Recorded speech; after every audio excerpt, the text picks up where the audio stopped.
On our next adventure, we head up to the Boundary Waters, but first we make a pit stop in Duluth to pick up our friend Dave. 3 years ago, we decided to make an annual trip up to one of our favorite spots in Minnesota. Austin and I used to go up to Sawville with his family when we were younger.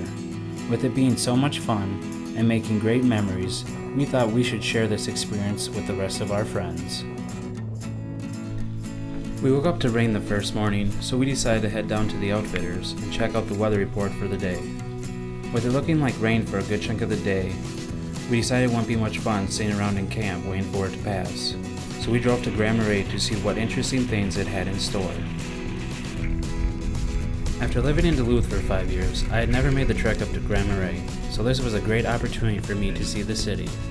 Our first stop was to see what is known as Artist Point and the lighthouse, which is along the harbor. We had learned that this is one of the most photographed harbors and lighthouses in the state of Minnesota. With the beautiful views, it was apparent why people would visit this area. We were able to walk along the wall break to get up close to the lighthouse, and even Brett and Zach broke out their best version of a rain dance.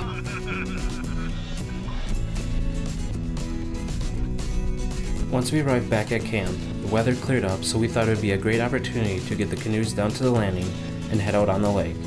With only a few hours of sunlight left, we were only out for a short period of time that first day. The Boundary Waters is roughly 1.1 million acres, which is a lot of nature to experience.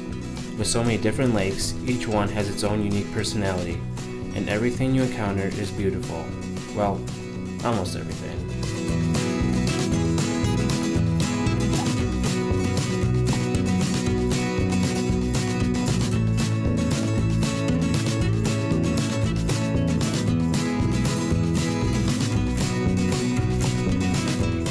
Each year, we try to explore places we've never been before, and this year we came across a backwater stream that went between Sawville and Alton Lake.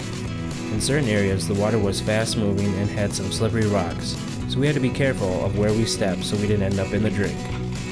Every time we visit the Boundary Waters, there's always a new place to check out, so it feels like you're not doing the same thing twice. As always, the fishing is fantastic. With the Boundary Waters being non-motorized, the lakes are not heavily fished, so we've always been able to produce a plentiful stringer. This year was by far the best we've ever done. Zach even pulled in a nice 23 and 27 inch walleye. If you decide to do some fishing, keep in mind you don't need a huge tackle box. A small box with a variety of plastics and crankbaits will be more than enough.